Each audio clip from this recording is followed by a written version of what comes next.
bonsoir à tous. Je suis heureux de vous accueillir pour cette nouvelle rencontre des Ternes. Je remercie aussi Catéo d'être encore partenaire de cet événement. Nous avons souhaité ce soir réfléchir aux nouvelles possibilités de l'économie dans notre pays pour ne pas nous enfermer dans une posture défaitiste. Et nous avons souhaité le faire en nous interrogeant aussi sur les conséquences pour la vie de notre société et aussi de la foi dans notre société que les révolutions technologiques et économiques d'aujourd'hui peuvent être en train de susciter.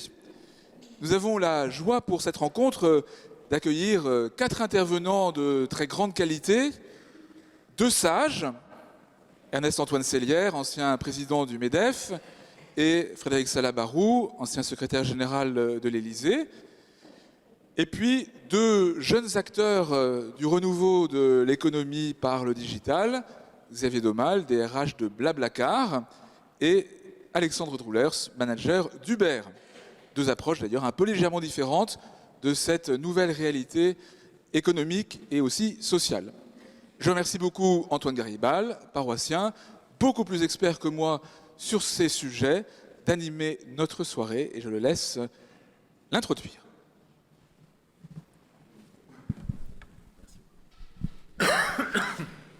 Merci mon père.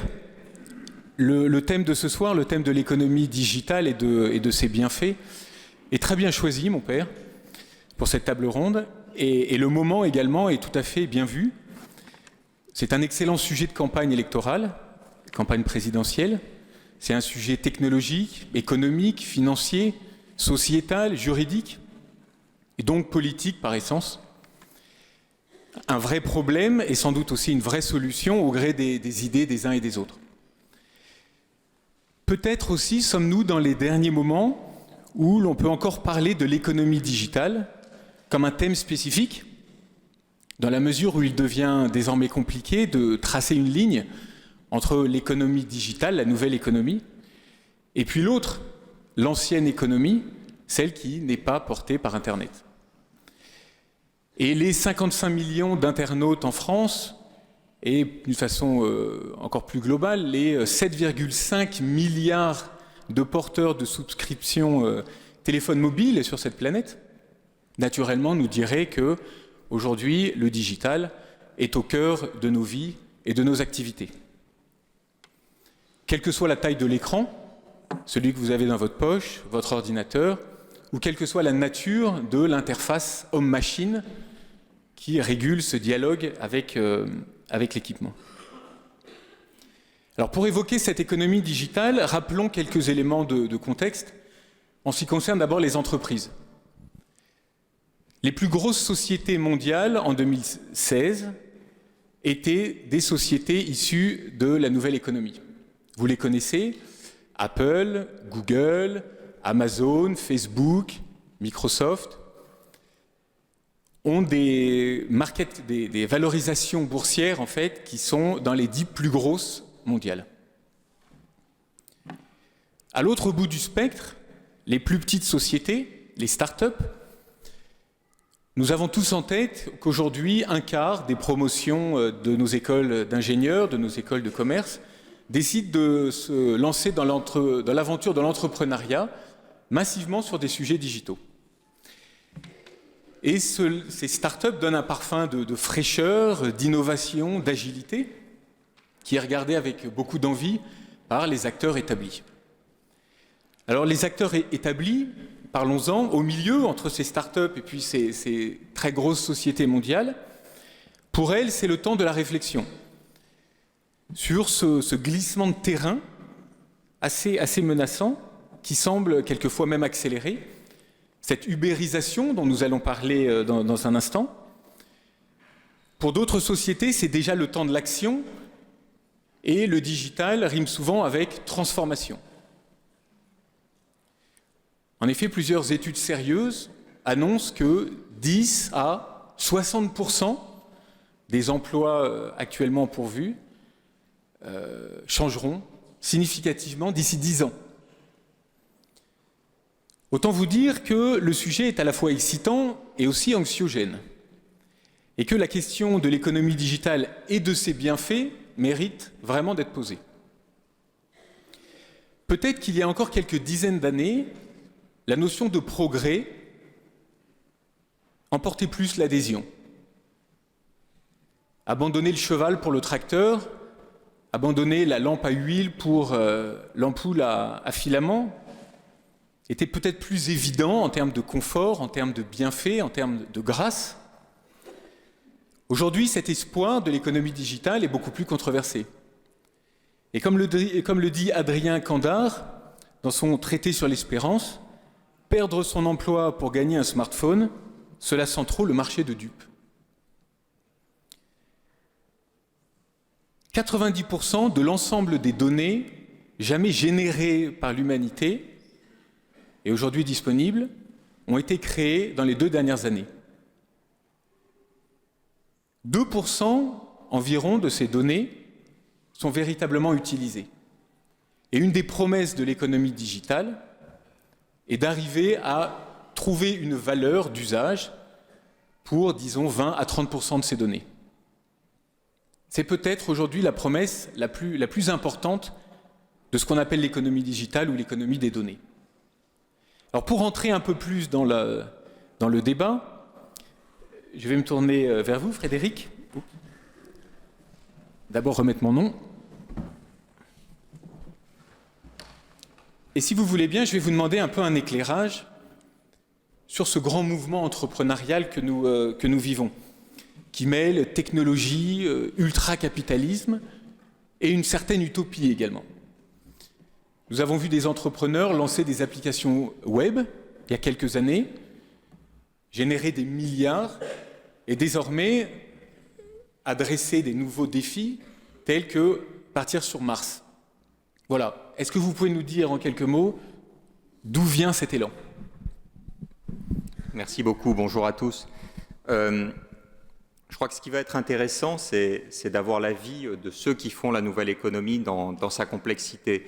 Ce que je voudrais dire, c'est essayer d'éclairer le débat par des références historiques pour bien comprendre ce que chacun pressent, c'est-à-dire qu'on n'est pas sur une évolution technologique, on n'est pas non plus sur des changements économiques majeurs, on est probablement dans quelque chose qui relève de changements de civilisation.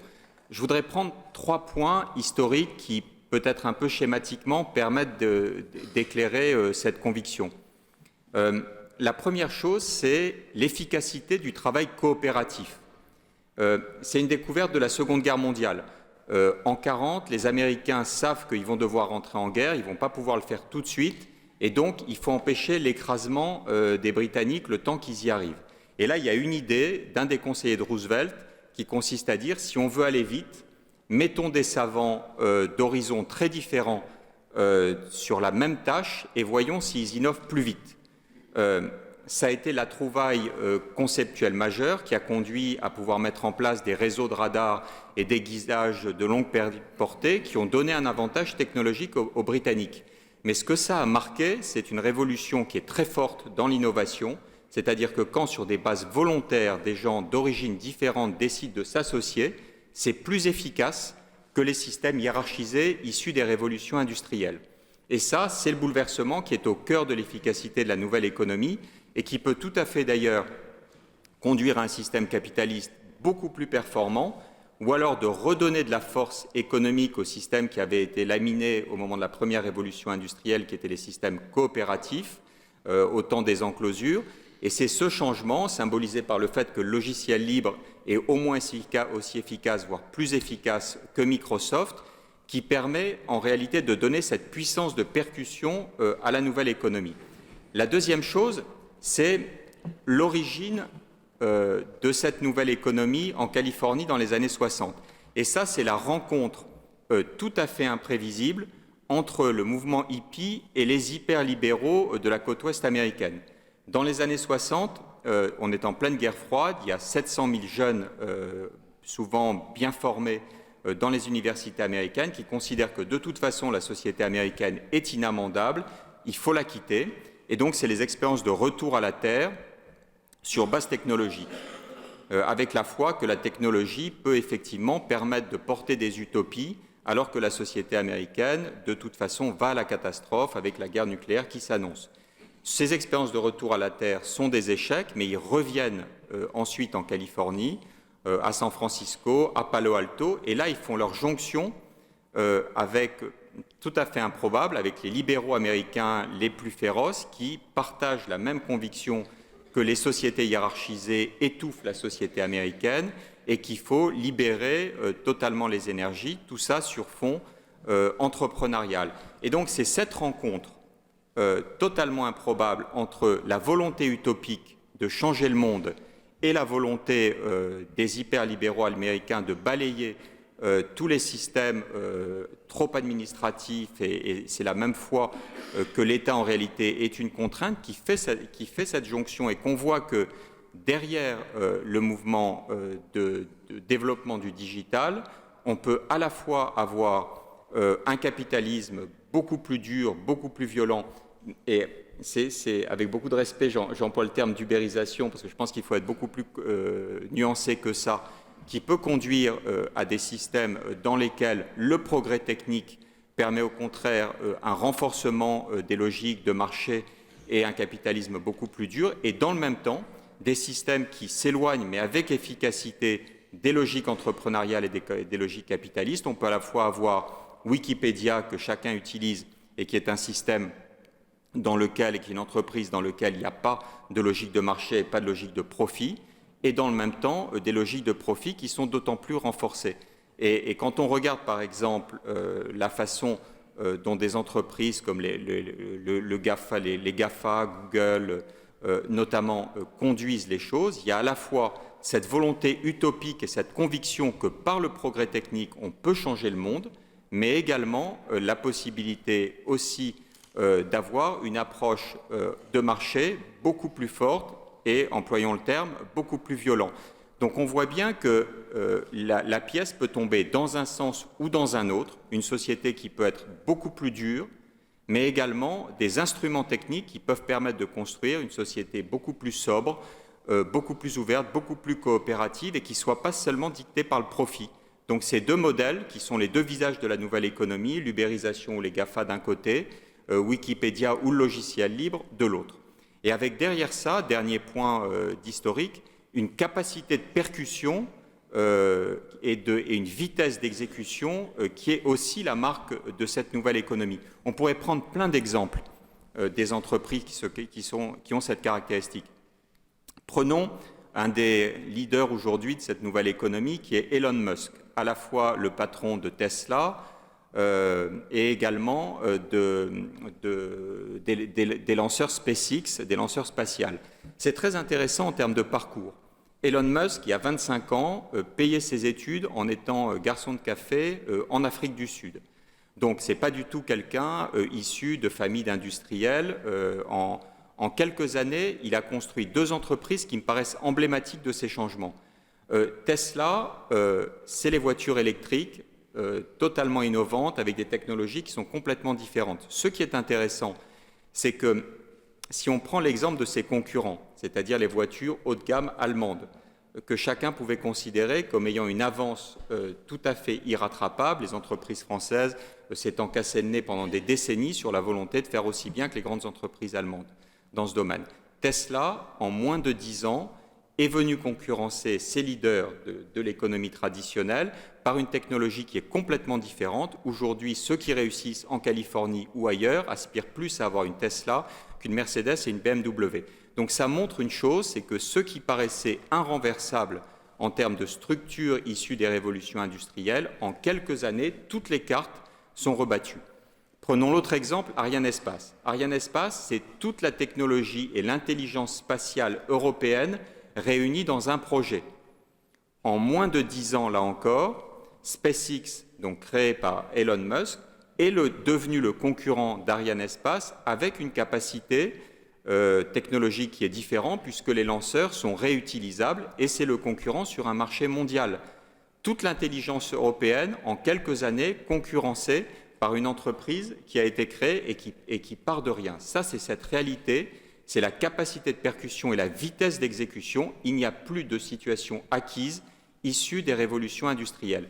Et derrière ça, c'est ce qui a été dit tout à l'heure, il y a toujours un projet qui est un projet utopique. C'est la marque historique de ce mouvement hippie qui reste dans le code génétique de la nouvelle économie. Elon Musk, alors qu'il est en train de briser les reins d'un certain nombre de concurrents de l'ancienne économie, il est aussi le père du projet qui consiste à dire on ira sur Mars dans les années 2020, et il est en train de lancer les choses. Est-ce qu'il y arrivera, est-ce qu'il n'y arrivera pas? C'est difficile à dire, mais il y a toujours cette idée que l'homme, par le progrès, est capable de tout. Et cette idée, qui normalement était une idée politique fondamentale, elle est aujourd'hui portée par ces acteurs de la nouvelle économie. De manière parfois très constructive et merveilleuse, aller sur Mars, c'est un projet formidable. En matière de santé, ça peut l'être aussi. Mais ça va aussi très loin et de manière assez inquiétante, puisque c'est ces mêmes entreprises, Google et autres, qui travaillent au développement de l'intelligence artificielle, qui créeraient sa propre intelligence artificielle, c'est les théories de la singularité, ou qui travaillent aujourd'hui en y mettant des milliards de dollars sur la transformation de l'homme, c'est-à-dire la fusion homme-machine, avec le transhumanisme. Donc on est confronté à des questions qui ne sont pas des questions techniques, mais éminemment politiques, avec ces instruments qui sont aujourd'hui indépassables et qui font notre vie quotidienne. La société peut basculer dans un sens beaucoup plus dur ou dans un sens au contraire permettant de créer une société auquel on peut être plus attaché, beaucoup plus sobre, beaucoup plus juste, et également avec des dangers qui sont considérables. Donc la réalité ne sera certainement pas ni l'un ni l'autre, sera dans l'hybridation. Et la vraie question politique aujourd'hui, c'est quel est le juste équilibre entre ce que peut donner cette nouvelle économie, soit en termes de progrès et d'équilibre de société. Voilà, j'ai été un peu long, mais je voulais poser de manière historique et schématique là, quel est le débat. Merci beaucoup. Décidément. Ernest Antoine, merci. Non, attendez, ne vous dérangez pas. Ernest Antoine, à vous de partager un peu avec nous votre opinion. Alors, depuis les hauts fourneaux et les forges de Lorraine, l'Internet des objets, l'intelligence artificielle, est-ce que c'est pour vous une révolution, des révolutions, un changement de civilisation? Moi, je suis frappé que ce matin, en pensant à notre intervention, j'ai écouté la radio et 4 sujets ont été abordés. Sarkozy rentrait chez Accor pour enrayer les progrès de Booking. Uber ouvrait son dialogue entre les chauffeurs en révolte et les dirigeants qui essayent de les calmer. Une grande banque annonçait la fermeture de 400 agences par le fait que les gens ne vont plus en agence, ils consultent leur iPhone et passent leurs ordres et font leurs opérations. Et Airbnb est en difficulté avec un promoteur aux États-Unis qui a quand même 50 000 appartements et qui dit qu'il n'est pas d'accord avec cette sous-location clandestine. C'est donc dire assez à quel point la nouvelle économie a complètement envahi notre quotidien et change notre vie. Alors, est-ce que c'est une révolution ou est-ce que c'est quelque chose en réalité qui est business as usual? Évidemment, quand on essaye de parcourir le domaine de la nouvelle économie, on tombe sur une réalité colossale. D'abord, tout ce qui est la désintermédiation digitale, dont nous avons ici 2 représentants particulièrement éminents, c'est-à-dire tout ce qui met le client, le producteur en relation directe par les plateformes. Il y en a des milliers à travers le monde. Donc toute la désintermédiation, toute la robotique qui bien entendu est à la fois industrielle, elle est militaire, elle est médicale, et elle fait des progrès colossaux. Les voitures sans chauffeur, ce sera des robots dirigés par de l'intelligence artificielle. Il faut y ajouter également ce qu'on appelle maintenant l'imprimerie 3D, c'est-à-dire la possibilité qu'on a de fabriquer chez soi les objets les plus usuels, une brosse à dents, un peigne, un verre, mais également des pièces de rechange pour son véhicule, ce qu'on appelle des Fab Labs. Ce n'est pas encore très répandu, mais ça commence à se voir beaucoup aux États-Unis et ça va probablement progresser beaucoup. Vous avez bien entendu l'intelligence artificielle, c'est-à-dire la combinaison de l'accès au big data, c'est-à-dire aux milliards d'informations collectées sans cesse et partout, avec les algorithmes quelque chose d'assez, en effet, mystérieux, en tout cas pour moi, mais l'algorithme et le big data créent l'intelligence artificielle, c'est-à-dire en fait des capacités humaines infiniment plus puissantes et qui font, je crois, le cœur en réalité de la réflexion et peut-être de la menace. Donc c'est tout ce domaine qui constitue la nouvelle économie. Elle a sa mecque, vous l'avez évoqué, Palo Alto. Elle a en effet ces grands acteurs qui sont maintenant beaucoup plus puissants que les États, les fameux GAFA, comme vous avez également évoqué. Et donc cet immense phénomène est-il finalement le prolongement de ce que l'on a connu déjà depuis des siècles, en tout cas 2 siècles, c'est-à-dire les révolutions industrielles? La première qui a mis en place la vapeur, l'imprimerie qui a permis en effet de générer en effet de façon très importante la diffusion des idées par les rotatives. Donc en fait un moyen d'énergie, un moyen de communication et puis un moyen de transmission. C'était à l'époque évidemment le train. Deuxième avec l'électricité, le pétrole, la radio, la télévision, etc. Et la voiture. Et la troisième dans laquelle nous serions, c'est-à-dire en fait l'énergie renouvelable, probablement le nucléaire qui quand même déjà a son temps mais reste une énergie très puissante, l'Internet et enfin le spatial qui a été évoqué. Donc est-ce qu'en réalité nous sommes dans le phénomène bien connu du progrès qui génère des transformations quelquefois très brutales? Il y a eu dans le passé en effet des chocs sociaux extrêmement vifs, beaucoup de professions qui ont disparu, beaucoup de renouvellements. Est-ce que nous sommes donc dans la continuité de cela, avec évidemment une accélération évidente, mais le Schumpeter, qui a toujours professé que la destruction d'emplois était créative de nouveau, est-ce que ceci finalement n'est pas quelque chose que l'on va continuer à vivre? Et les optimistes qui pensent cela, qui pensent qu'il n'y a pas en réalité de vraie innovation, s'appuient sur des évidences quotidiennes en disant mais les États-Unis, qui sont déjà beaucoup plus engagés que nous dans la nouvelle économie, sont en plein emploi. N'entend pas Uber et Amazon annoncer sans cesse des créations d'emplois? Est-ce que finalement tout ceci en réalité n'est pas la continuité? Alors, les tenants d'une autre thèse, qui est celle en effet d'un choc vraiment en profondeur dans notre civilisation, et qui d'ailleurs sont souvent assez pessimistes et parlent de cataclysme, estiment qu'il y a un vrai changement de nature, et que ce changement de nature figure pour l'essentiel dans la diffusion de l'intelligence artificielle, qui en effet est capable aujourd'hui non seulement de faire infiniment mieux que l'homme dans multiples domaines, mais qui est capable également d'apprendre, d'interpréter par son expérience, donc d'évoluer plus vite et plus fort que le cerveau humain.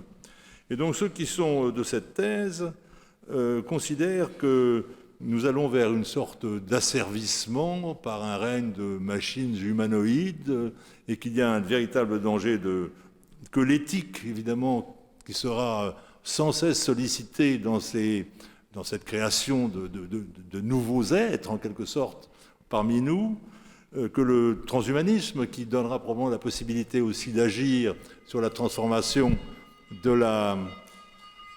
Je ne sais pas si ceci n'est pas en effet une machine d'intelligence artificielle qui s'est sentie sollicitée. Donc tout ceci est inquiétant. Alors on voit d'ailleurs les premiers phénomènes politiques en réponse à ceci. D'abord, quand M. Hamon propose le revenu universel, il annonce en réalité que nous allons vers une sorte de fin du travail et qu'il n'y aura plus assez de travail pour les hommes, qui vont être de plus en plus en effet dominés par la nouvelle économie parce qu'elle se crête. Et c'est assez intéressant de voir en effet naître ce débat autour du revenu universel qui est un peu, je dirais, une ouverture et un prélude à ce que peut-être une préfiguration. Et puis de voir Bill Gates qui, lui, en effet, propose de taxer les robots, c'est-à-dire en fait installer sur le travail ce que l'on a déjà mis sur lui, c'est-à-dire un impôt, et d'essayer de le substituer. Alors bien entendu, on peut hésiter entre ces deux thèses, et ce que je peux vous dire, c'est que dans des enquêtes récentes qui ont été faites dans les milieux de la nouvelle économie, en réalité aujourd'hui, il y a un essai de partage, pas un 50-50 entre les pessimistes et les optimistes. C'est comme ça que je les appelle, ou entre ceux qui espèrent que l'un l'emportera sur l'autre. Et donc, je pense que vous avez chacun d'entre vous la capacité de voir sur ce problème votre propre point de vue. Très bien. Merci beaucoup pour ces mots d'introduction. Donc nous allons nous concentrer sur désormais les deux sociétés Blablacar et Uber, ces deux plateformes en fait qui aujourd'hui font beaucoup parler d'elles.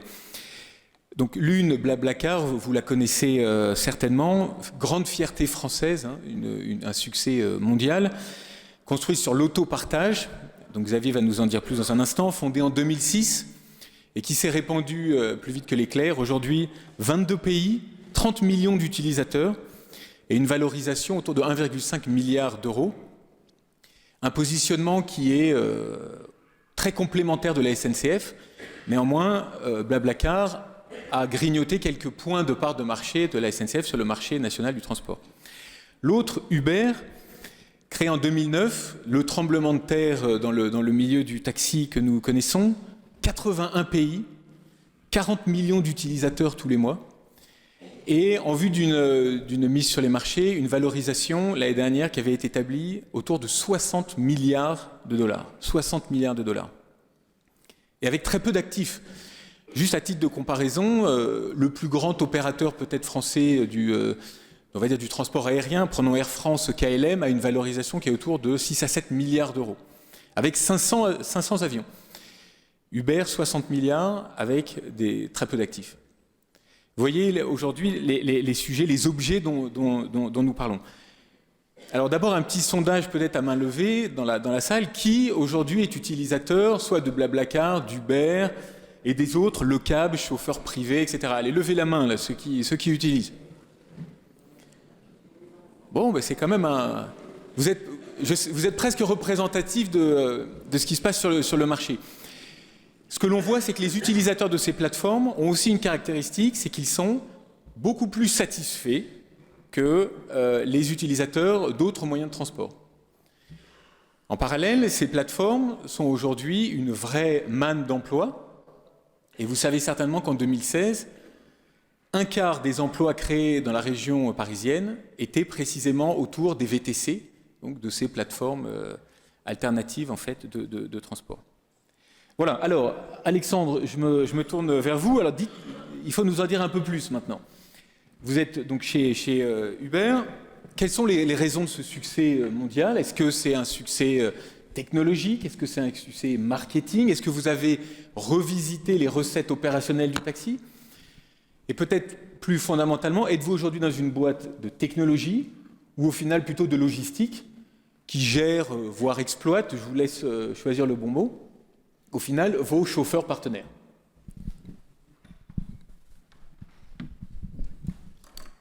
Merci pour la question et bonsoir à tous. Alors je pense que vous donniez déjà un peu des indicateurs pour qualifier ce qu'on appelle le succès. Donc en effet, c'était une société qui a été créée en 2009, qui est arrivée en France en 2012. Donc juste pour avoir un peu une sorte de repère temporel, François Hollande était déjà président. Il n'y avait absolument aucun sous-entendu.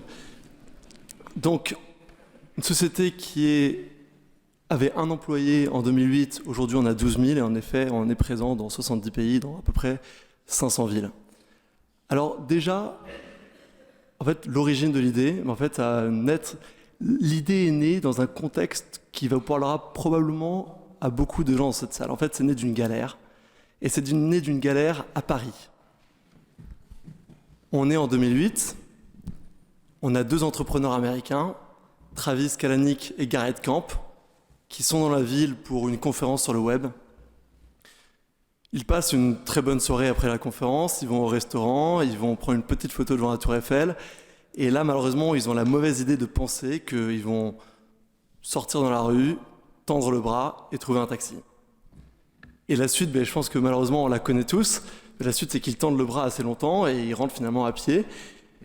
Et avec cette petite idée de tiens, c'est quand même marrant parce que ce problème qu'on rencontre à San Francisco, leur ville d'origine, on le rencontre aussi à Paris. Ils rentrent avec cette petite idée à San Francisco de se dire il y a ce manque finalement de solutions pour se déplacer facilement, pour pas cher, à Paris, à San Francisco, et puis finalement, s'ils regardent un peu leur vie, un peu partout dans le monde. Il y a ce manque. Et le pire dans tout ça, c'est qu'il y a le manque que vous avez probablement déjà expérimenté, en tout cas personnellement, j'ai déjà expérimenté, mais il y a de l'autre côté un autre manque, ce sont ces chauffeurs de taxi, ce sont ces chauffeurs professionnels qui, pareil, mais eux aussi, ils font des tours dans la ville pour chercher des clients. Et donc l'idée à l'origine, c'était de se dire, mais comment on met en relation ces clients et ces chauffeurs? Et l'application est née. Donc, on a fait le sondage tout à l'heure sur qui a utilisé l'application. J'ai vu qu'il y avait quand même encore pas mal de mains qui ne s'étaient pas levées. Donc, juste pour vraiment expliquer exactement de quoi on parle. Donc, c'est une application smartphone. Vous la téléchargez sur votre téléphone portable. Et quand vous avez besoin de vous déplacer, si là, par exemple, ce soir, vous voulez rentrer, on va dire, place du Châtelet, vous ouvrez votre téléphone portable, une application, vous indiquez votre destination, un clic, et une voiture arrive, en moyenne en 2 ou 3 minutes. Et ça, finalement, c'est l'expérience que proposent les applications type Uber, donc Uber, chauffeur privé, Marcel, Le Cab. On n'est pas les seuls, on ne parle pas que d'Uber, il y a beaucoup d'applications qui proposent ça. Et clairement, je pense que, bon, il y a des mains qui ne se sont pas levées, mais il y a quand même beaucoup de mains qui se sont levées. Et a priori pour une raison. Et je pense que ce que les utilisateurs ont trouvé dans ces applications, mais déjà la simplicité. Ça a l'air quasiment magique. Un clic, et il y a une voiture qui arrive. Ça change quand même, on va se le dire, hein, ça change un peu de ces soirées où on devait épeler lettre à lettre l'adresse où on était et espérer que justement on arriverait à trouver la voiture. La simplicité, la confiance, parce que la personne qui vient vous chercher, ce n'est pas un inconnu.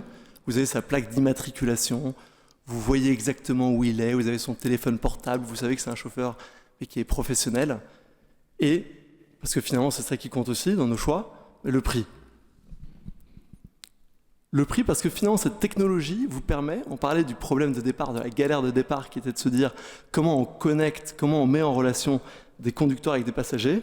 En fait, l'idée de se dire que cette technologie, ce téléphone portable que vous avez dans vos poches, qui vous géolocalise, il nous permet, nous, aujourd'hui, d'optimiser le temps de remplissage de chacun de ces voitures, de chacun de ces conducteurs, de chacune de ces voitures, et avec ça, de permettre de proposer un service beaucoup moins cher. Donc ça, c'est vraiment sur le secteur. On parle du succès d'Uber, mais finalement, je pense qu'il y a beaucoup de boîtes qui arrivent justement à proposer ce type de service et qui fonctionnent très bien, parce que c'est simple, parce qu'on a confiance, et parce que c'est pas cher. Après, je pense qu'en effet, bon, on a dit le terme consacré, ça vient pas de nous d'ailleurs, mais le terme consacré d'ubérisation, mais il pointe vers une société et c'est Uber. C'est la société que j'ai rejoint il y a quelques années. Je pense que j'ai reconnu pas mal de choses dans la description que vous faisiez sur justement l'état d'esprit de ces sociétés. Moi, il y avait 2 choses qui m'ont frappé quand je suis arrivé en février 2013 chez Uber. À l'époque, c'était une société d'à peu près 180 employés. Et c'était une société qui était présente dans 3 ou 4 pays et dans, on va dire, une vingtaine de villes. Et déjà, à ce moment-là, un sentiment d'urgence d'aller lancer le service dans le plus de pays au monde. On a une société de 150 employés, présente dans 2 ou 3 pays. Ils sentent qu'il y a quelque chose qui prend, ils sentent qu'on est en train de répondre à un besoin pour les passagers ou pour les conducteurs, et déjà, l'urgence de se dire il faut qu'on le lance dans le plus de villes possible. Moi, j'ai rejoint une équipe qui justement faisait ça. C'est une équipe de lanceurs, donc sur les 150, on était 20. Et moi, mon premier jour, c'était à Berlin. C'était, écoute Alexandre, très bien, dans 3 jours, tu vas lancer Lyon, et d'ici la fin de l'année, tu dois avoir lancé 4 villes, minimum. Et déjà, une urgence très très jeune, l'idée de se dire on va arriver dans toutes les villes du monde. Et là, on touche sur le deuxième point que vous avez souligné, un peu sur le caractère un peu utopique. Finalement, c'est vrai, c'était un peu utopique. Et d'ailleurs, je pense que les mots ont un sens. Moi, j'avais rejoint l'entreprise Uber à Berlin parce qu'on avait un séminaire. Et en fait, on n'appelle pas ça des séminaires, on appelle ça des retraites. Donc déjà, ça donne un peu l'état d'esprit. Et alors, notre mission à nous, c'était quoi? Notre utopie à nous, c'était quoi? Et croyez-moi, je suis français, donc j'ai un esprit critique. Et quand je suis arrivé dans cette société, je me suis dit qu'il y avait quand même beaucoup de fous. Mais l'utopie, c'était quoi? C'est de se dire, très bien, ça a marché dans 3 villes, on va être d'ici quelques années dans plusieurs centaines de villes.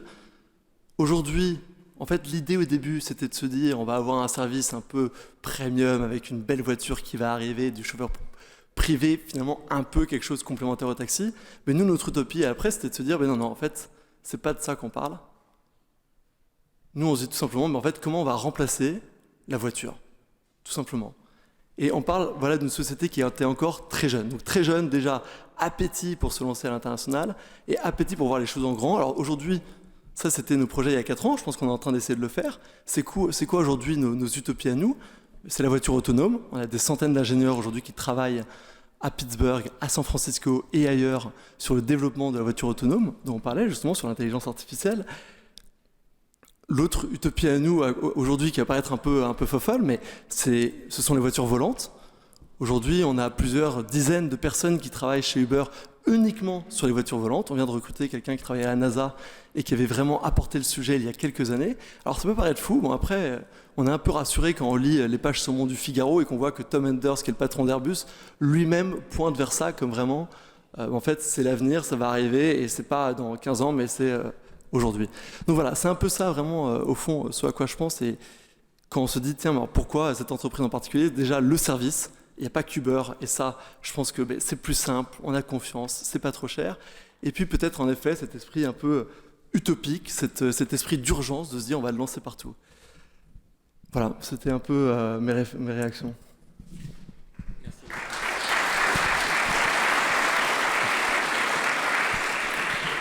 Xavier, maintenant c'est votre tour. Blablacar, donc vu de loin, l'autostop devenu un peu industriel, peut-être un nouveau type de consommation, un nouveau type de service. Alors Blablacar, est-ce que c'est une vraie entreprise? Est-ce que c'est une coopérative? Est-ce que vous êtes très fort en marketing? Est-ce que c'est technique? Dites-nous un peu. Alors, nous ne sommes pas une coopérative, et c'est bien, ça rejoint un peu une des thématiques abordées au tout début. On est une entreprise et donc on a un but, mais je pense que contrairement à peut-être d'autres révolutions, on n'a peut-être pas le but forcément premier de réaliser des profits, et c'est ça qui caractérise, je pense aussi, cette nouvelle économie, c'est que paradoxalement, en tout cas moi qui venais de l'ancienne économie, c'est quand on arrive dans cette nouvelle économie, on se rend compte que finalement, ce qui caractérisait l'ancienne économie, qui était de réaliser du profit, ne se retrouve pas forcément dans les premiers objectifs de l'entreprise. Le premier objectif de l'entreprise, c'est de changer le monde. Pour rejoindre cette thématique de l'utopie et de la transformation, c'est d'utiliser une ressource totalement sous-utilisée et d'essayer d'optimiser cette ressource qui est la voiture, qui est utilisée en moyenne 2% du temps. Comment on arrive à optimiser son usage. Et ce qui est assez frappant dans une entreprise comme la nôtre, c'est que nous ne sommes pas juste 5, 10 ou 20, mais on est déjà 500, ce qui traduit quand même un besoin, mine de rien, sans avoir des robots, de pas mal de ressources. Et la partie technologique devient essentielle parce qu'on est en concurrence avec nos amis d'Uber, qui ne sont pas tellement que ça nos amis, parce qu'ils viennent des fois un peu sur nos plates-bandes. Mais on a besoin d'investir dans notre ressource technique. Et ça, on a besoin d'humains pour le faire. On n'a toujours pas trouvé le moyen de faire ça avec des robots. Donc je suis peut-être de la thèse des optimistes ou des pessimistes, je ne sais pas, mais en tout cas, je pense qu'on a besoin de ressources. Alors, peut-être parce que je suis directeur des ressources humaines, mais elles restent humaines, en grande partie, nos ressources. Et vous interrogez tout à l'heure sur la raison du succès d'une entreprise comme Blablacar ou d'un Uber. Je pense qu'il ne faut pas chercher derrière le succès de ce type d'entreprise une force inexplicable ou un concept totalement transformateur. C'est d'abord la réponse à un usage. S'il n'y avait pas d'usage que chacun et chacune d'entre nous utilise, il n'y aurait pas d'entreprise, il n'y aurait pas de succès. Donc c'est quand même la rencontre entre un produit et un usage, certes qui est poussé avec du marketing, qui est poussé avec des investissements très forts parce qu'on crée un peu cet usage au début, mais il trouve sa résonance très rapidement. Et je pense que ce qui distingue quand même, juste pour revenir un tout petit peu, et je pense que notre éloignement physique en témoigne aussi peut-être, je ne sais pas, c'est qu'on a certes le même sous-jacent qui est une plateforme, mais dans un acteur comme Blablacar, le principe est ce qu'on appelle celui de l'économie collaborative, et donc qui est plutôt de mettre en relation deux personnes qui cherchent à partager un service, sans forcément en faire une source de revenus permanente ou en faire un outil de vie. C'est plutôt à un moment donné de rassembler un usage. Et ça, je crois que c'est ce qui distingue un peu. C'est pour ça qu'on peut avoir autant de plateformes que de modèles économiques, que de buts, que d'utopie, et c'est quand même la beauté de cette économie. Merci Xavier. Donc voilà, donc nous avons deux objets, deux sociétés qui sont sur la table et avec lesquelles nous allons pouvoir en fait un peu jouer pour répondre à la question du père au final, quel bienfait, quelle grâce de cette nouvelle économie. Alors le premier angle d'analyse, si vous en êtes d'accord, c'est peut-être sur cette fraîcheur d'entreprendre que l'on voit en fait dans l'économie digitale, cet élan de créativité qui tourne autour d'un nouveau matériau, les données. Est-ce qu'on voit ici une nouvelle façon de travailler, beaucoup plus débridée, collaborative? Est-ce qu'on voit un certain pouvoir de libération du digital? Est-ce qu'aujourd'hui, les startups du XXIe siècle sont différentes que celles qu'on voyait il y a quelques dizaines d'années? Peut-être, Ernest Antoine, cette question est pour vous. Je dois dire qu'en tant qu'ancien président du MEDEF, je me suis donné beaucoup de mal pour célébrer l'esprit d'entreprise et mettre l'entrepreneur au centre du débat de société. Et donc, la nouvelle économie est dans ce domaine vraiment très enthousiasmante. Il y a incontestablement une célébration de l'esprit d'entreprise et du rôle de l'entrepreneur dans toute la démarche que offrent les immenses technologies et leur développement. Et bien entendu, je ne veux pas, condamner l'ancienne économie, mais il est certain que l'installation au sein de l'ancienne économie d'entreprise dans laquelle la hiérarchie et le rôle de chacun étaient définis avec minutie, est totalement contrariée par l'aspiration, en tout cas, qu'ont les jeunes, notamment les jeunes diplômés, qui se destinent à des carrières de créativité économique. Ils sont incontestablement très, très attirés par la capacité que l'on a dans un esprit, dans un climat, en effet, très différent, collaboratif, dit-on, mais enfin où la cravate est interdite, excusez-moi pour la vieille économie que je représente. Bon, moi, j'ai gardé ma veste, contrairement aux anciens fonctionnaires. Non, mais il y a incontestablement dans les start-up, dans les incubateurs, dans tout ce qui s'installe autour de cela, une véritable frénésie d'entreprendre, une grande simplicité de relations humaines, et un imaginaire, en effet, assez utopique. Et il est vrai que les diplômés, quand ils sortent des écoles d'ingénieurs comme de commerce ou autres, aspiraient hier à rentrer dans les multinationales, ensuite à être consultants, et maintenant, ils veulent, en effet, en grande majorité, créer leur entreprise, être entrepreneurs. C'est une phase que je peux qualifier d'un peu romantique, parce que chacun s'imagine, évidemment, qu'il va contribuer à transformer le monde, et bien entendu, encore qu'on ne le dise pas, bien sûr, s'enrichir profondément et rapidement. Mais il n'y a pas de doute que cette phase un peu romantique, un peu désordonnée, va avoir ses désillusions. Parce que beaucoup de ceux qui aspirent en effet à créer quelque chose, et je dois dire que j'ai dans ma propre famille de ces générateurs d'illusions, enthousiastes, et mon fils à Singapour a créé une auto-école pour drones. Alors je vais vous dire, c'est vous dire où j'en suis. Alors, chacun se voit en effet à la tête de quelque chose qui va réussir profondément, et en plus de ça, découvreur de besoins, participant profondément à un changement en effet de l'organisation de la vie, et dans le bon sens. Parce que c'est vrai que tout ce qui a été dit à la fois par le représentant d'Uber et de Blablacar transforme le genre de vie, donne une facilité immense à la fois pour sortir le soir à Paris, mais également pour aller à Bayonne.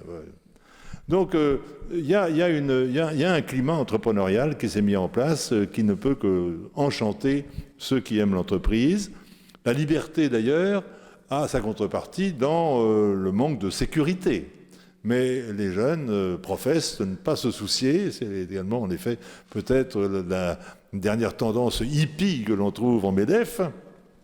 Mais il y a certainement en effet un goût pour la liberté, pour l'entreprise qui vient au-delà du goût de la sécurité.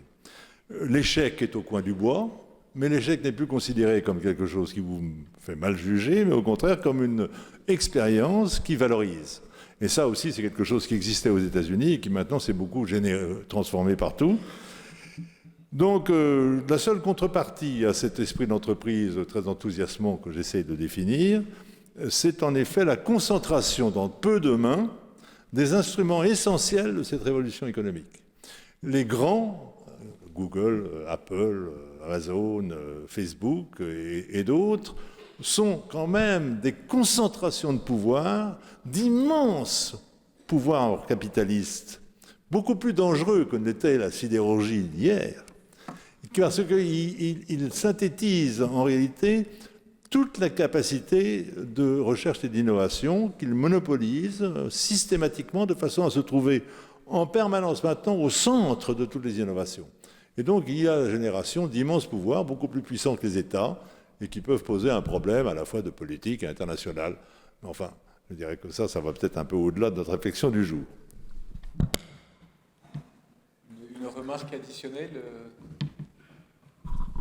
Oui, peut-être juste pour rebondir sur la question de cette phase romantique que les jeunes entrepreneurs seraient en train de vivre, ou en tout cas les jeunes diplômés vivraient. Je pense que c'est, même si je suis dans cette phase romantique, je pense que c'est assez intéressant de s'interroger justement sur le rapport entre le but de l'entreprise et de ces entreprises-là, en tout cas qui nous caractérisent, et notre forme de travail. Parce que comme on est dans un élan de vouloir transformer le monde, changer le monde, repousser des limites, je pense que ça se matérialise dans notre façon d'organiser nos entreprises et de s'occuper de nos salariés ou de nos employés. Et une des remarques qui m'y a fait penser, c'est ce principe de liberté. C'est que même si l'entreprise est censée vous encadrer, vous donner un cadre dans lequel vous devez opérer et vous contraindre théoriquement, ce qu'on appelle un des bénéfices, une des choses que les jeunes romantiques cherchent chez nous, c'est justement cette absence de cadre et cette absence de contrainte. Et donc comment créer une entreprise qui est quand même une forme logique et qui avance de façon établie, tout en offrant à tous ses salariés une liberté quasi sans fin et un accès à une forme d'organisation quasi individuelle. Et je pense que ça se retrouve à la fois dans le projet d'entreprise qui pousse à changer les choses et à transformer les choses, mais aussi, du coup, les salariés le cherchent. Et on se rend compte, peut-être qu'ils sont encore jeunes, mais on se rend compte que la première chose qui attire les gens, nos futurs employés, c'est cette absence de contrainte et cette liberté totale. Et je ne sais pas jusqu'à quel point, en effet, ça peut aller, parce que peut-être qu'à un moment, on nous demandera d'être un peu plus payés, d'avoir un peu plus de cadrage, un peu plus de repères. Et aujourd'hui, on est encore dans cette phase très particulière d'organisation. Mais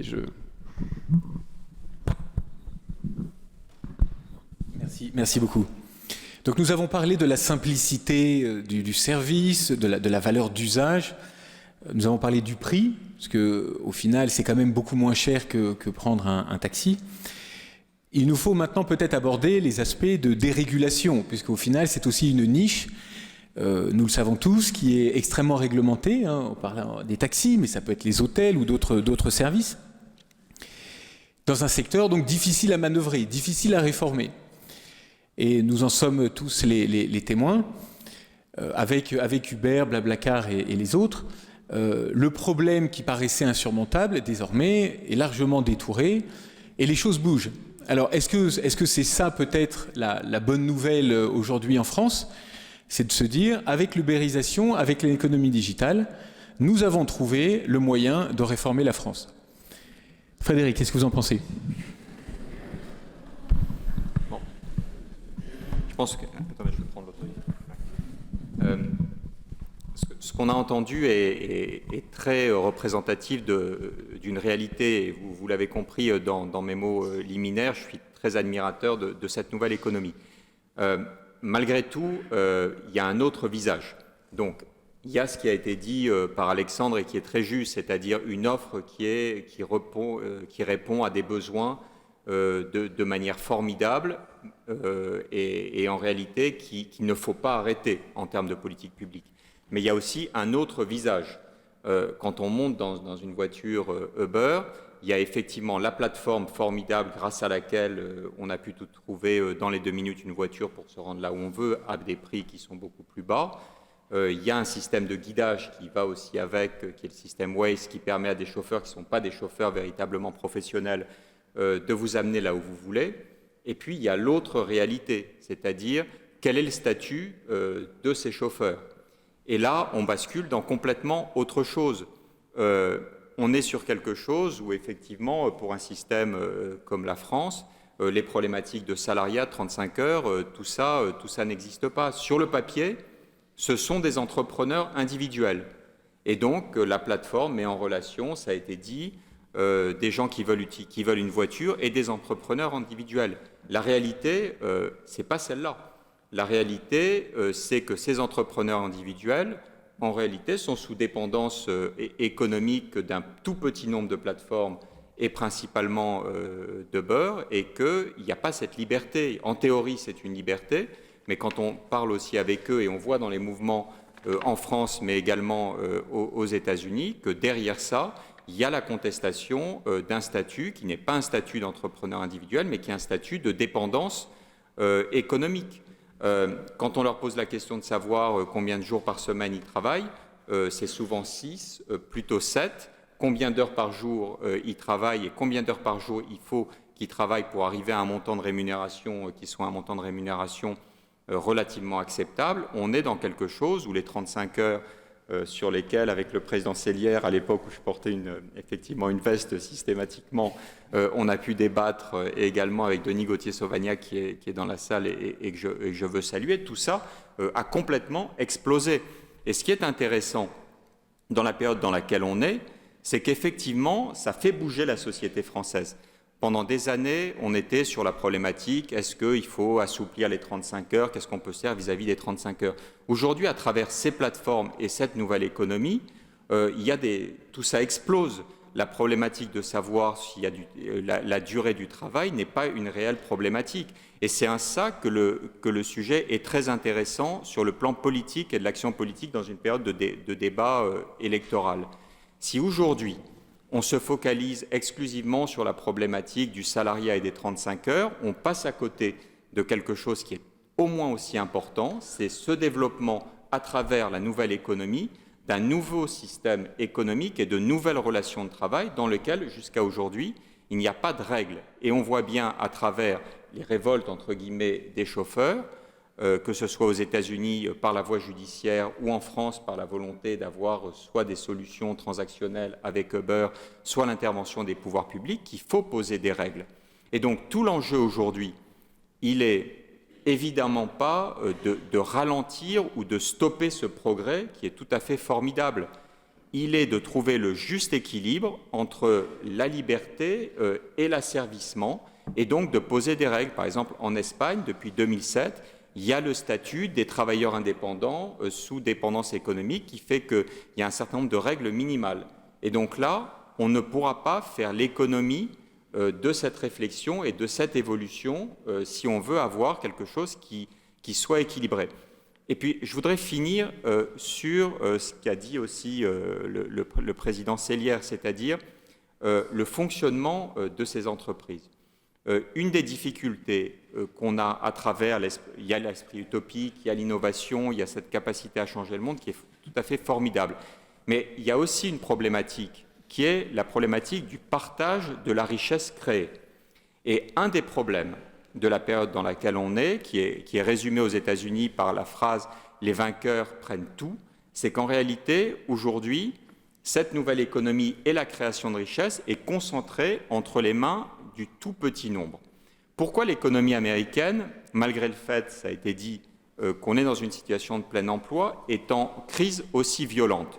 Il y a le problème, on y reviendra, de l'intelligence artificielle, de la robotisation et le problème de l'avenir de l'emploi. Mais il y a un autre problème, c'est que le système américain tolérait les succès et les inégalités parce que ça ruisselait, c'est-à-dire qu'il y avait des gens de plus en plus riches, mais les classes moyennes vivaient mieux de génération en génération. Qu'est-ce qui est en train de se passer aujourd'hui? Pour la première fois dans l'histoire américaine et depuis 15 ans, ça ne ruisselle plus. C'est-à-dire que les classes moyennes vivent moins bien qu'elle ne vivait il y a 15 ans, avec des choses qu'il faut bien mesurer en termes d'indicateurs économiques. L'espérance de vie des Américains blancs hommes de moins de 50 ans est en train de baisser aux États-Unis, ce qui symbolise aussi cette difficulté qui est grandissante.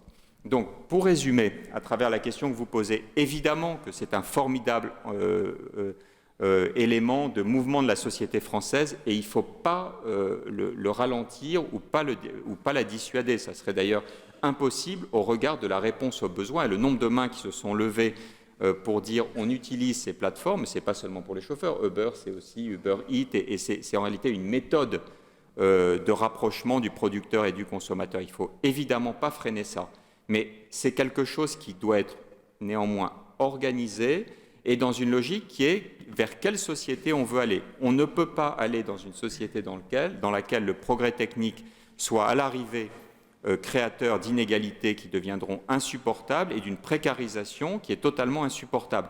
On prête, alors je ne sais pas si c'est vrai également à un des créateurs d'Uber, d'avoir répondu à des investisseurs qui lui disaient « mais quand est-ce que vous allez finir par faire des résultats et des profits ?» Et il lui aurait répondu on fera des profits quand on n'aura plus besoin de celui qui est dans la voiture, est à l'avant sur le siège avant gauche, c'est-à-dire qu'on en aura basculé dans des voitures totalement autonomes. Donc on voit bien, et c'est ce que je voulais dire au début, c'est que face à ce progrès technique, on est confronté à des questions qui sont des questions de société, c'est-à-dire quel est le bon équilibre qu'on est capable de trouver pour avoir tout le point positif, c'est ce qui a été dit par Alexandre très justement, mais en étant capable d'avoir une société qui soit ouverte, juste et équilibrée pour tous. Et là, on est à la fois confronté à des opportunités qui sont formidables et des dangers qui sont tout à fait considérables. C'est l'enjeu.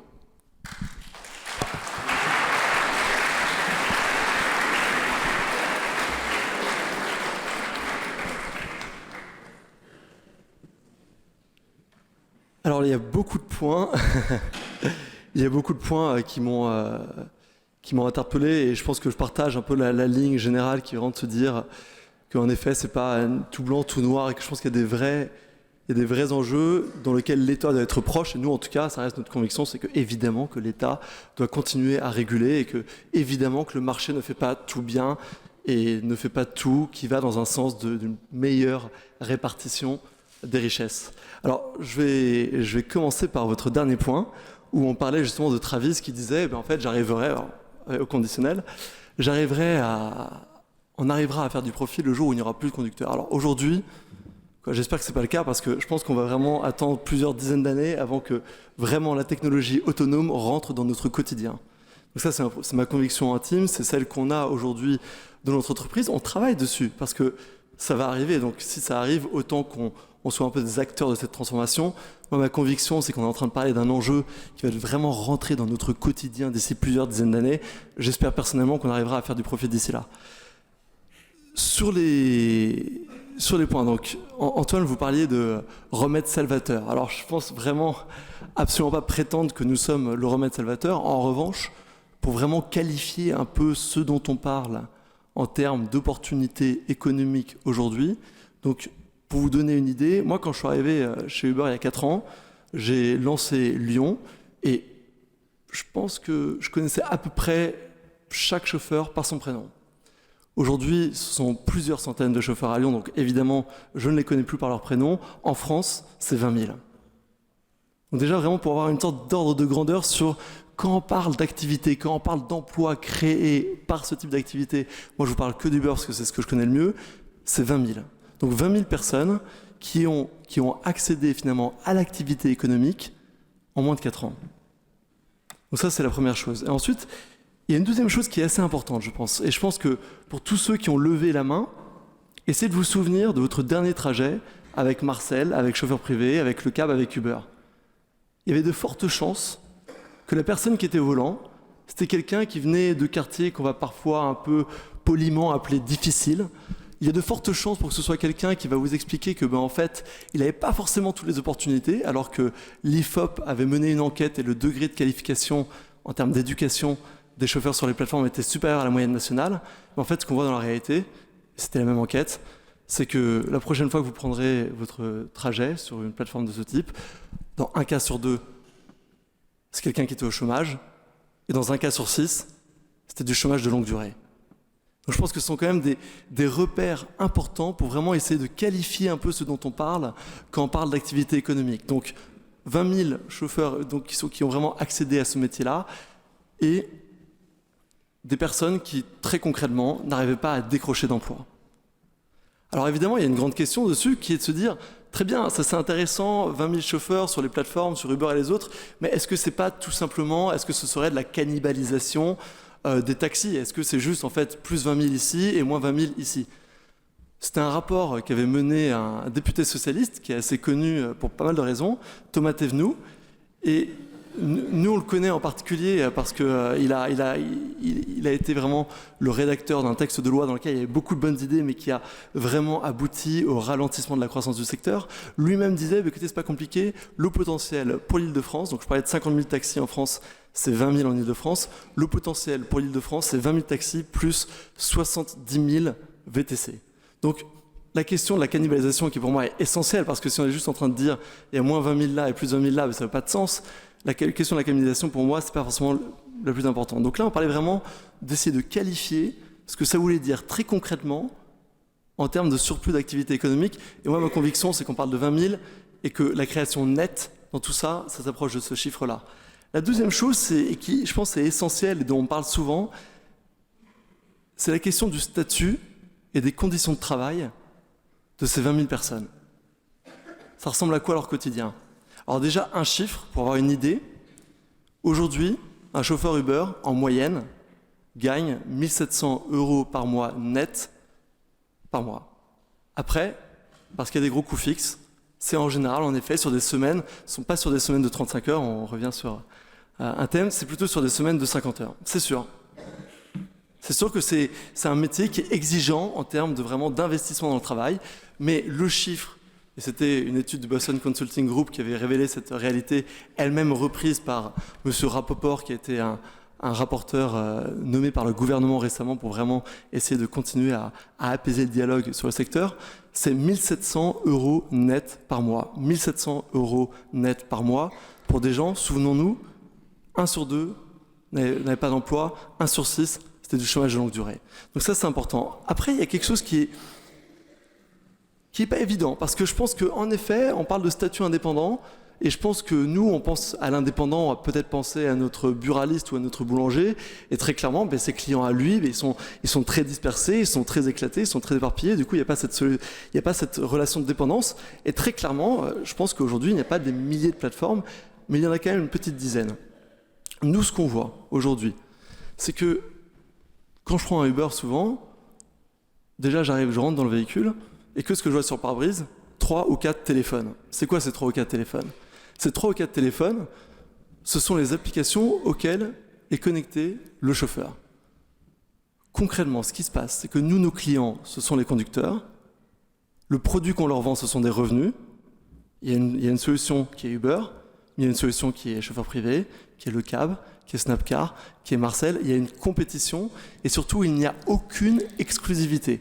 C'est-à-dire qu'un chauffeur peut, à tout moment, il peut prendre une course avec vous sur Marcel, il va claquer la porte quand vous allez rentrer chez vous, la prochaine demande, ce sera une demande sur le cab. Il n'y a aucune exclusivité, il n'y a aucun engagement. Il peut se connecter où il veut, quand il veut, avec la fréquence qu'il veut. Je ne sais pas s'il y a beaucoup de gens dans cette salle qui peuvent travailler où ils veulent, quand ils veulent, avec la fréquence qu'ils veulent. On a des conducteurs sur la plateforme qui se connectent 1 heure par mois. Après, moi, évidemment, là, je vous décris une réalité qui est celle qui, pour moi, est une des raisons pour lesquelles on doit maintenir un statut d'indépendant. Parce que pourquoi vous iriez imposer à un conducteur, mais non, ça c'est sympa, c'est intéressant, pourquoi vous iriez lui imposer? En fait, non. Maintenant, vous allez être employé, vous allez conduire à ces heures-là et avec un seul fournisseur de clientèle. Après, on arrive sur un point, et je pense un peu à la transition sur le poids de l'État et l'importance de l'État. Là, on parle en effet de plusieurs applications. On parle de 4-5 applications. C'est vrai, c'est assez concentré. C'est vrai. C'est pas un peu la diversité de la clientèle de notre buraliste. C'est pas la diversité de la clientèle de notre boulanger. C'est 4 ou 5 finalement fournisseurs de clientèle. Moi, la question que je me pose, c'est, je pense que c'est important que l'État, justement, réglemente sur ce secteur, parce que ce dont manquent aujourd'hui les initiatives pour qu'on passe de 5 applications à 10 applications, c'est la clarté et surtout c'est la stabilité. C'est la stabilité. Depuis que je suis arrivé il y a 4 ans, alors pardonnez-moi, depuis que je suis arrivé il y a 4 ans, j'ai dû voir émerger pas mal de médiations, pas mal de rapports, beaucoup de choses, surtout des textes qui changent très fréquemment et des barrières à l'entrée. Et moi, mon intuition, c'est que paradoxalement, ces barrières à l'entrée, ben, elles favorisent les acteurs étrangers. Elles ne favorisent pas les acteurs français, ces barrières à l'entrée. Parce que vous avez en face de vous des acteurs qui sont français, des acteurs qui sont étrangers, des acteurs étrangers qui, eux, peuvent parfois, disons-le, amortir le ralentissement dans un marché spécifique de la réglementation grâce au fait qu'il est dans d'autres marchés qui sont, eux, moins vraiment, justement, réglementés. Donc, la première question, c'est comment, en effet, on arrive à créer une réglementation qui soit stable, qui ne change pas tous les 2 ans. Parce que je ne sais pas pour vous, moi je ne vais pas lancer une entreprise dans un secteur où ça change tous les 2 ans.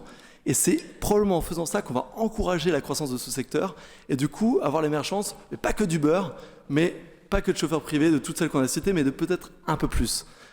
Et je vais juste conclure sur la notion d'équilibre justement. C'est quoi la bonne réglementation? En fait, à quoi ça ressemble finalement une bonne réglementation? Moi déjà, je vais vous partager une intuition sur à quoi ressemble une réglementation qui n'est pas forcément très bonne. Pour devenir chauffeur VTC aujourd'hui, vous devez passer un examen. Et ça, je pense qu'on va tous convenir du fait que c'est une bonne chose. Alors maintenant, est-ce qu'on va convenir que c'est une bonne chose de savoir que dans cet examen, il y a du français qui est éliminatoire, de l'anglais qui est éliminatoire, des questions de culture générale. Une des questions qui a été posée récemment au test, que ces aspirants chauffeurs VTC voulaient passer, c'était à quoi correspond l'ère victorienne? Vous avez le choix entre 3 réponses.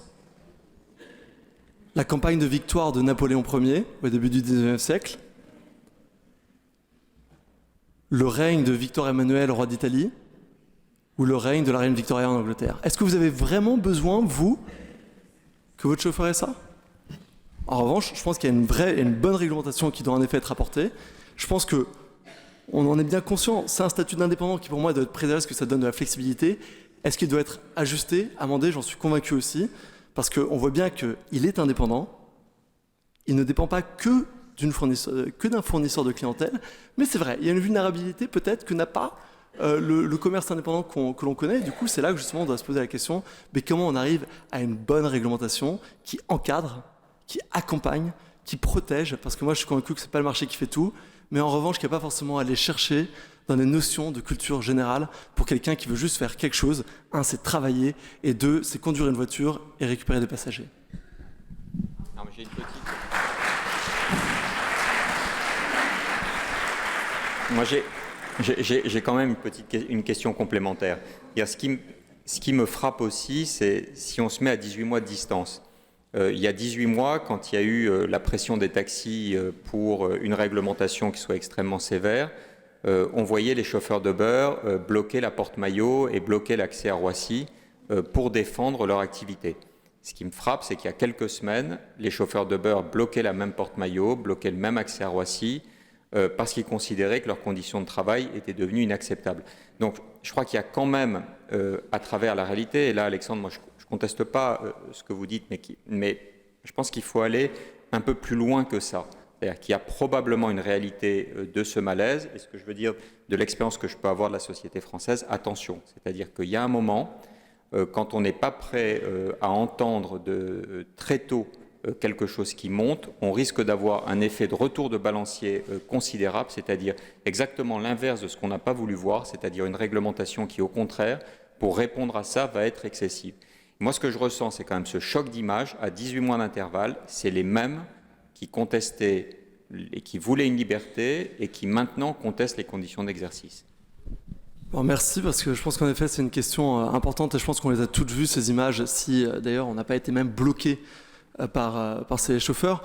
Nous, ce qu'on voit, c'est que clairement on n'est pas en train de décrire un scénario qui est tout rose, et je pense qu'en effet il y a une vraie diversité dans la situation de chacun des chauffeurs. Moi je vous parlais d'un chiffre, c'était 1 700 € net par mois, ça c'est une moyenne.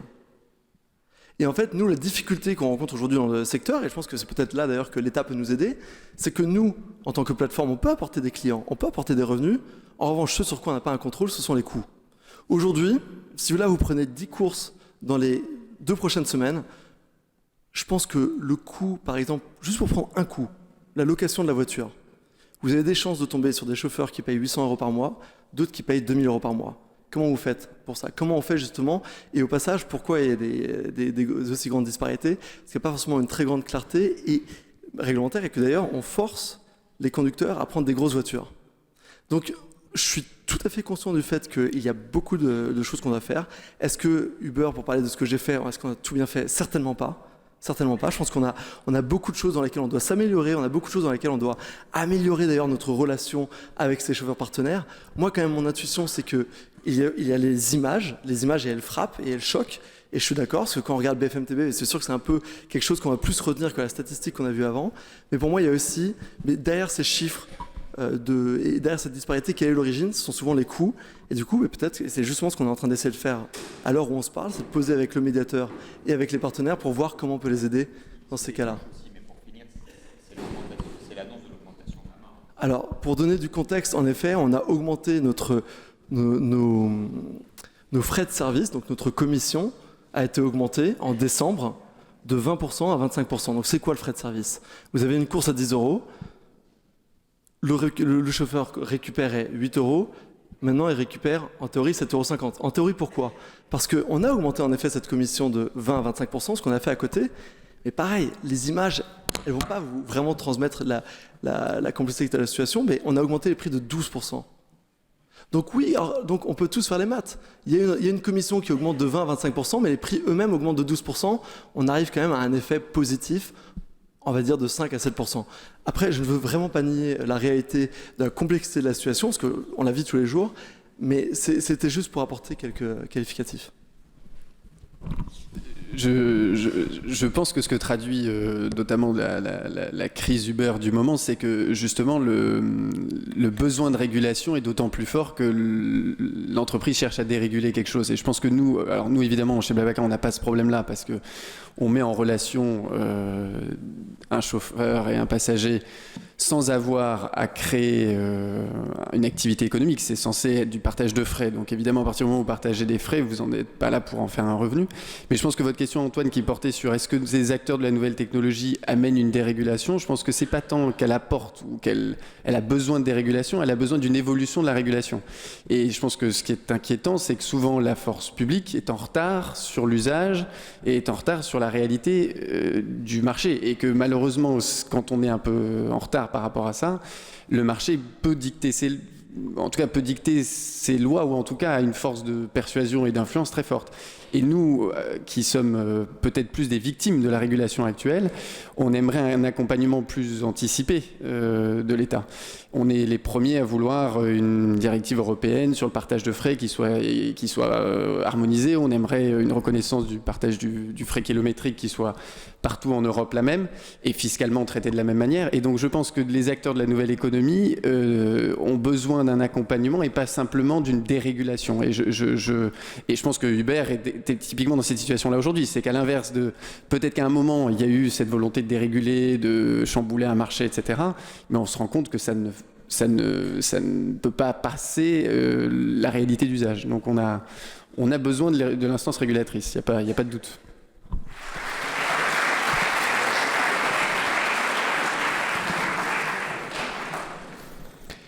On va peut-être donc sur ces belles paroles juste conclure, et puis peut-être on aura quelques instants pour prendre quelques questions. Peut-être un mot de conclusion de chacun, et puis après peut-être 2 questions.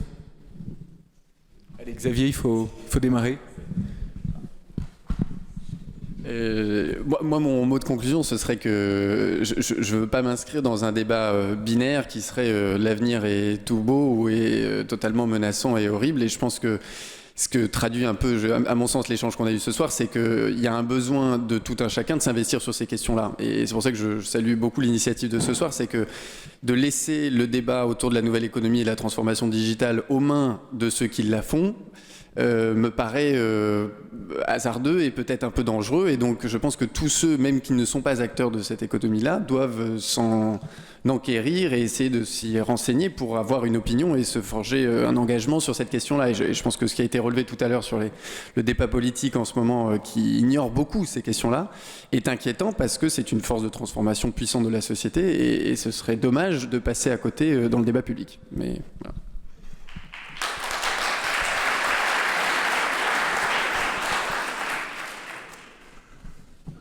Je pense qu'il y a tout de même en effet dans tout ça un tournant de l'organisation des sociétés, de ces éléments fondamentaux que sont la production, la consommation, l'échange, l'information, la transmission, la communication, bref. Donc il y a quelque chose qui change profondément dans l'organisation, et je ne parle pas évidemment de ce qu'on appelle le transhumanisme, c'est-à-dire en fait la capacité que l'on aurait de se substituer à Dieu pour façonner l'homme. Et qui, comme vous le savez peut-être, dans des cercles notamment comme Google, devient en effet quelque chose auquel on réfléchit vraiment assez profondément. Donc je crois qu'il y a vraiment un tournant. Je regrette énormément de ne pas être amené en effet à le vivre, parce que je pense que d'ici 50 à 100 ans, quand même, les conditions dans lesquelles nous nous trouverons sur Terre à devoir traverser l'existence vont tout de même assez profondément changer. Et on ne sait pas aujourd'hui, en réalité, très bien dans quelle direction. Mais enfin, c'est assez passionnant, et donc je crois que ça méritait de se rassembler pour en parler et y réfléchir.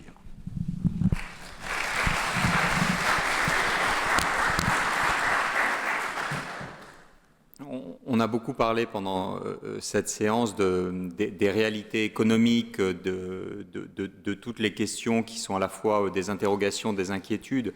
Moi, j'aimerais finir quand même sur ce que permettent les instruments de la nouvelle économie, et dans un cadre comme celui d'aujourd'hui singulièrement. On a la possibilité, et c'est la première fois depuis des décennies, voire plus, de pouvoir retrouver un certain nombre de valeurs à travers les instruments de la nouvelle économie et de la technologie. La possibilité de construire une société beaucoup plus ouverte au partage et à l'échange devient une réalité. Je prenais des exemples plutôt que d'être dans une logique de possession dans tous les foyers d'un nombre de plus en plus important d'éléments matériels. La possibilité de partage qu'offre cette nouvelle économie et les plateformes, c'est bien plus que quelque chose qui permet d'avoir une réponse aux problématiques de pouvoir d'achat ou autre. C'est aussi une autre façon de concevoir la vie en société. La capacité d'échange au sein de communautés, de pouvoir échanger, non pas des idées simplistes ou caricaturales, mais de pouvoir échanger des idées plus complexes, plus profondes. C'est aussi l'autre volet de la même pièce. La capacité à être capable de construire une société beaucoup plus sobre, qui ne soit pas totalement centrée sur la notion de profit, est aussi une réalité. Dans le domaine de l'énergie, on voit bien qu'on est en train de passer de la production de masse, le nucléaire, les grandes centrales, à la production décentralisée, où les bâtiments vont devenir, là encore au Tridé de Rifkin, producteurs d'électricité. Dans la loi de transition énergétique, on est en train de poser ces bases-là. Donc ce qui est intéressant et qui montre bien que l'avenir qui est devant nous est l'avenir du tout est possible. C'est qu'on peut construire toutes les sociétés. Une société qui serait la continuation de celle qu'on connaît en ayant trouvé de nouveaux équilibres.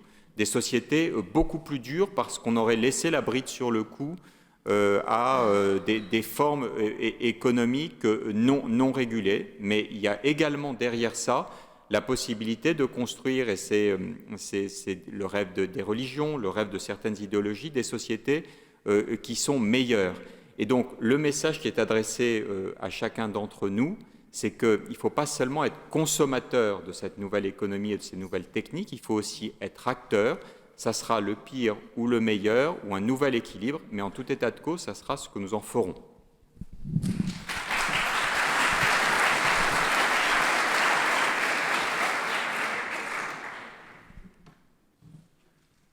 C'est vrai que c'est assez fascinant de voir toutes les transformations qui sont en train de se produire aujourd'hui, mais qui finalement, est-ce que ces transformations ne sont pas des choses qu'on voit dans notre quotidien, dans notre vie depuis même une vingtaine d'années. Finalement, je me serais baladé moi sur les Champs-Élysées il y a 20 ans, qu'est-ce que j'aurais fait? J'aurais été acheter un disque au Virgin Megastore, j'aurais peut-être été allé développer des photos chez Kodak, j'aurais peut-être réservé un voyage chez Havas Voyage, oui c'était une agence de voyage aussi à un moment. Et finalement de se dire, mais moi je trouve c'est assez intéressant de se dire aussi, voilà, là on est en train de parler de choses qui sont assez radicales et révolutionnaires, mais est-ce que c'est pas aussi dans la continuité de ce que nous, on a déjà pu connaître, à la fois à l'échelle de notre économie, mais aussi de notre quotidien? Et on voit en effet, et je trouve que ce genre de débat est... En tout cas, je repars toujours avec beaucoup d'humilité, parce qu'on voit bien que ce sont des situations qui sont extrêmement complexes. Est-ce qu'on doit se réjouir de l'émergence de tous ces travailleurs indépendants qui arrivent à travailler alors qu'ils étaient exclus de l'emploi, mais on sait aussi que ce travail indépendant, il a des limites. Est-ce qu'on doit s'en réjouir? Est-ce qu'on doit se réjouir du fait que, voilà, on voit aujourd'hui tous les progrès de l'intelligence artificielle qui, en termes purement de médecine, on sait qu'elles vont révolutionner nos vies. Il est probable que on va tous augmenter en espérance de vie finalement grâce à ces progrès. Ça c'est beau, on voit aussi toutes les menaces. C'est clairement assez complexe et en fait la réalité c'est que très franchement moi je sais pas ce qui va se passer et que clairement on va en être acteur. Alors la bonne nouvelle c'est qu'il y a quelque chose qui va se passer au moins en 2017 sur les élections et je me demande si c'est pas un peu le moment justement de se dire tiens, en quoi mon engagement politique il correspond aussi à un engagement citoyen? En quoi aujourd'hui est-ce que je pense que justement ces craintes qu'on a aujourd'hui dans notre quotidien et qu'on voit sur ces enjeux qui sont le travail indépendant, le travail automatisé, en fait en quoi aujourd'hui nos responsables répondent à ces questions? Et soit ils y répondent, on a quelqu'un pour qui choisir, soit ils n'y répondent pas et puis dans ce cas-là, je sais pas, peut-être devenons acteurs en effet de cette transformation.